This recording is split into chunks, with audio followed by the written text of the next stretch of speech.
जीवन का अस्थायी स्वरूप। नमो नारायण मित्रों, अक्सर हम इस दुनिया की भागदौड़ में इतने खो जाते हैं कि यह भूल जाते हैं कि हम यहाँ सिर्फ कुछ समय के मेहमान हैं। हम मकान बनाते हैं, जायदाद इकट्ठा करते हैं और रिश्तों की ऐसी दीवारें खड़ी करते हैं जैसे हमें यहाँ हमेशा रहना हो। लेकिन सच तो ये है कि खाली हाथ आए थे और खाली हाथ ही जाना है। श्री कृष्ण गीता में कहते हैं कि यह शरीर एक पुराने वस्त्र की तरह है जिसे आत्मा एक न एक दिन त्याग देती है। तो फिर इतना अहंकार किस बात का, इतना तेरा मेरा क्यों? जो आज आपका है कल किसी और का था और परसों किसी और का हो जाएगा। परिवर्तन ही संसार का नियम है। अगर आप आज परेशान हैं तो खुद से एक सवाल पूछिए, क्या आपके रोने से आपकी किस्मत की लकीरें बदल जाएंगी? बिल्कुल नहीं। किस्मत रोने से नहीं, कर्मों से बदलती है। अपनी ऊर्जा को शोक मनाने में व्यर्थ न करें, बल्कि उसे समाधान खोजने में लगाएं। याद रखिए, गुलाब की खुशबू पाने के लिए कांटों भरे रास्ते से गुजरना ही पड़ता है। अगर आप मुश्किलों में भी मुस्कुराना सीख गए तो समझ लीजिए कि आपने जिंदगी जीना सीख लिया। कहानी, अनुभव बनाम आधुनिक ज्ञान। एक बार की बात है, एक बहुत बड़ा विद्वान व्यक्ति नदी पार करने के लिए एक नाव में बैठा। नाव चलाने वाला एक साधारण सा मल्लाह था। विद्वान को अपनी पढ़ाई लिखाई पर बहुत घमंड था। उसने मल्लाह से पूछा, क्या तुमने कभी भूगोल पढ़ा है? मल्लाह ने विनम्रता से कहा, नहीं साहब। विद्वान हंसा और बोला, तुम्हारी 4 आने जिंदगी बेकार गई। फिर उसने पूछा, क्या तुम्हें विज्ञान का ज्ञान है? मल्लाह ने फिर सिर झुकाकर कहा, नहीं साहब। विद्वान ने व्यंग्य किया, तुम्हारी 8 आने जिंदगी पानी में गई। तभी अचानक नदी में तूफान आ गया और नाव डगमगाने लगी। मल्लाह ने विद्वान से पूछा, साहब, क्या आपको तैरना आता है? विद्वान घबराकर बोला, नहीं, मुझे तैरना नहीं आता। मल्लाह मुस्कुराया और बोला, साहब, फिर तो आपकी पूरी 16 आने जिंदगी बेकार गई, क्योंकि अब यह नाव डूबने वाली है। सीख। हम अक्सर किताबी ज्ञान, प्रैक्टिकल नॉलेज और डिग्रियों को ही सब कुछ मान लेते हैं, लेकिन जीवन की असल परीक्षाओं में अक्सर वही ज्ञान काम आता है जो हमें हमारे बड़ों से, अनुभवों से और संस्कारों से मिलता है। जैसे रामायण में श्री राम ने नाव पर चढ़ते समय पहले माता सीता को चढ़ाया और फिर खुद चढ़े। ये छोटी सी बात हमें सिखाती है कि अपनों की सुरक्षा और सम्मान पहले आता है। आज का युवा इंडिया टुडे और मैगजीन तो पढ़ लेता है, पर जीवन का बुनियादी शिष्टाचार भूल जाता है। संस्कार हमें वह दृष्टि देते हैं जो हमें बड़ी से बड़ी दुर्घटना से बचा सकती है।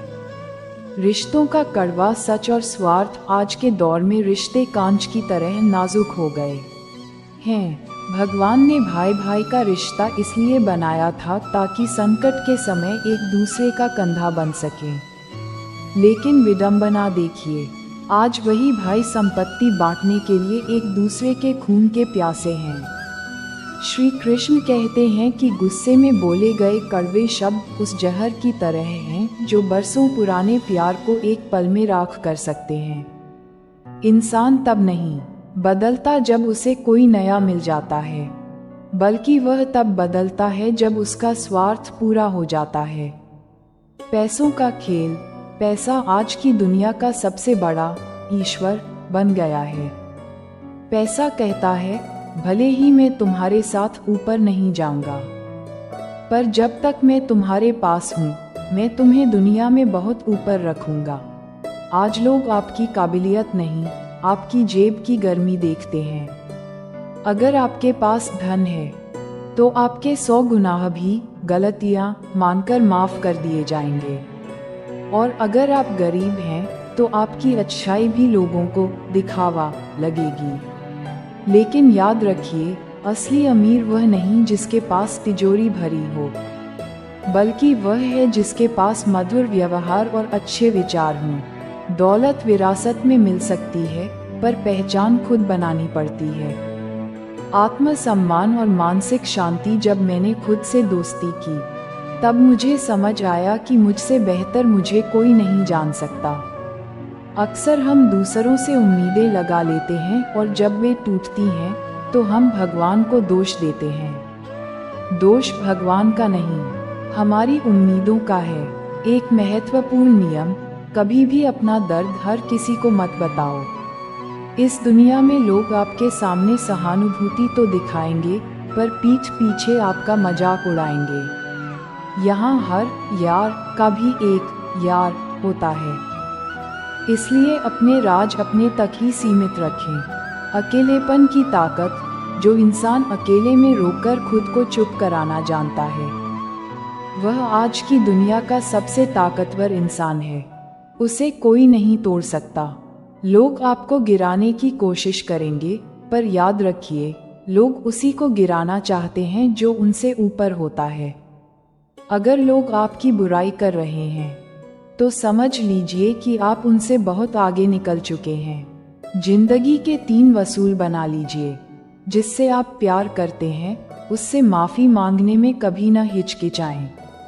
जो आपको सच्चे दिल से चाहता है, उसका साथ कभी न छोड़ें। जो आप पर अटूट भरोसा करता है, उससे कभी झूठ न बोलें। श्री कृष्ण का अंतिम संदेश और समाधान। अर्जुन ने जब कुरुक्षेत्र में अपनों को सामने देखा, तो उसके पैर कांपने लगे। उसने श्री कृष्ण से पूछा, हे केशव, यह मोह क्या है? ये पीड़ा मुझे क्यों हो रही है? श्री कृष्ण मुस्कुराए और बोले, पार्थ, यह मन की शरारत है। मन ही मनुष्य का सबसे बड़ा मित्र है और सबसे बड़ा शत्रु भी। जिसने अपने मन को जीत लिया, उसने संसार को जीत लिया। लेकिन जो मन का गुलाम बन गया, उसका पतन निश्चित है। समय की गति। समय कभी एक जैसा नहीं रहता। जिस तरह ऋतुएं बदलती हैं, वैसे ही सुख और दुख का चक्र भी घूमता रहता है। अगर आज बुरा वक्त है, तो धैर्य रखें। बस सही समय का इंतजार करें। जिस विधाता ने आपको लिखा है, वह ब्रह्मांड का सबसे बड़ा लेखक है। वह कभी आपका अंत बुरा नहीं होने देगा। अपमान का बदला लड़ाई से नहीं, अपनी सफलता से दीजिए। अपमान एक ऐसा उधार है जो वक्त आने पर ब्याज समेत लौटता है। जब आप सफल होंगे, तो आपका मौन ही आपके शत्रुओं के लिए सबसे बड़ा तमाचा होगा। अंत में बस इतना याद रखें, परमात्मा सब देखता है, आपकी नीयत और आपके कर्म। दिखावे की भक्ति से लोग खुश हो सकते हैं, पर ईश्वर केवल शुद्ध मन देखते हैं। जो हुआ अच्छा हुआ, जो हो रहा है अच्छा हो रहा है, और जो होगा वह भी आपकी भलाई के लिए ही होगा। अपना कर्म कीजिए, फल की चिंता उस पर छोड़ दीजिए जो पूरी सृष्टि का स्वामी है। खुदकुशी समस्या का समाधान नहीं है। खुद की खुशी को ढूंढना ही जीवन का असली मकसद है। निष्कर्ष, आउट्रो। तो मित्रों, आज के इस संवाद से हमने सीखा कि जीवन केवल सांस लेने का नाम नहीं है, बल्कि गरिमा के साथ जीने का नाम है। रिश्तों की कद्र कीजिए, पर आत्मसम्मान को गिरवी रखकर नहीं। मेहनत कीजिए, पर दूसरों को कुचलकर नहीं। अगर आपको इन बातों से थोड़ी भी प्रेरणा मिली हो, तो इस वीडियो को लाइक जरूर करें। आपका एक साझा शेयर किसी टूटे हुए मन को सहारा दे सकता है। हमारे चैनल लाइफ फॉर गीता को सब्सक्राइब करना न भूलें, ताकि हम ऐसे ही ज्ञानवर्धक विचारों के साथ आपसे मिलते रहें। अपने विचार कमेंट बॉक्स में साझा करें और लिखना न भूलें। जय श्री कृष्णा। अपना ख्याल रखें, मुस्कुराते रहें। जय श्री राधे कृष्णा।